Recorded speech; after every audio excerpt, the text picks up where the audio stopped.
I wanted to talk to you about what I think is a big issue, which is the NY-11 lawsuit Mm. that the Elias Law Group has brought to partition Staten Island, which has historically always been contained in a congressional district, one congressional district, split Staten Island down the middle into North Shore and South Shore, and put the North Shore with Manhattan in a Manhattan congressional district, and the South Shore, where you represent, with Coney Island.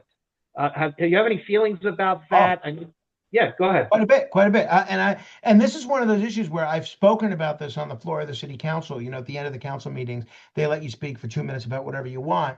And generally, I speak about bills that I'm introducing, but sometimes I speak about issues of broader interest. And this is one that I spoke about. And I had members, colleagues on the far left, people that don't like my congresswoman at all, coming up to me and said, "You're exactly right." So redistricting is always framed as abstract math. But for Staten Islanders, it's very personal. Our borough already struggles to have its voice heard. Splitting it up in the manner that you described, or attaching it to districts that are centered entirely off island, that really risks turning us into a complete afterthought. So, from a constituent perspective, coherence matters. Communities should be represented with people they actually share interests with: infrastructure, transit, public safety, flooding, port activity. And the South Shore has very different needs than neighborhoods miles away with completely different challenges. As a council member, my role isn't to litigate congressional maps, but it is